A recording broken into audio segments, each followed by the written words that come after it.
महिला 3 साल तक पूरी तरह गर्भवती रही और उसने एक ऐसे विशाल बच्चे को जन्म दिया जो उससे भी बड़ा था।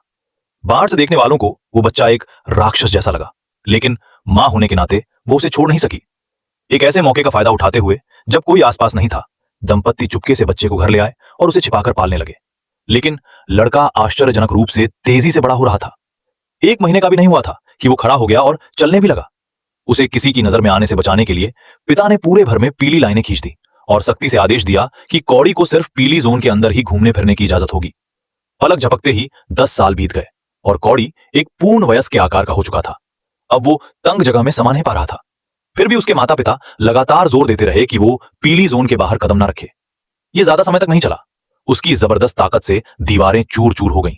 तभी उसके माता पिता को एहसास हुआ कि स्थिति कितनी गंभीर हो चुकी है। रातों रात उन्होंने घर तोड़ दिया, 2 मंजिला मकान को 1 मंजिला बना दिया और कौड़ी के निर्देशों के अनुसार सब कुछ दोबारा डिजाइन किया। नया घर जल्दी ही तैयार हो गया। पहली बार कौड़ी बिना सिर झुकाए घर के अंदर चल पाया। 5 मीटर लंबा बिस्तर उसे सबसे ज्यादा खुशी दे रहा था। घर अब आरामदायक हो चुका था, लेकिन कौड़ी के भीतर अभी भी बाहर की दुनिया को देखने की गहरी लालसा थी। एक देर रात जब उसके माता पिता सो रहे थे, चुपके से बाहर निकल गया। किसी को दिखाई न देने के लिए उसने सिर से पैर तक पत्तों से खुद को ढक लिया। जब उसने लॉन में पार्टी कर रहे लोगों के एक समूह को देखा तो उसकी आंखों में ईर्ष्या भर आई। अचानक एक नशे में धुत युवक उसकी ओर लड़खड़ाता हुआ आया। चला वो पेशाब करने के लिए इधर उधर भटक रहा था। पर आकर कौड़ी पीछे हटा। युवक ने छलांग लगाई और कौड़ी हिल गया। युवक ने भी छलांग लगाई, ये सोचकर कि ज्यादा शराब पीने से उसे मतिभ्रम हो रहा है। वो पास आया और कौड़ी फिर हिला तो युवक एकदम होश में आ गया।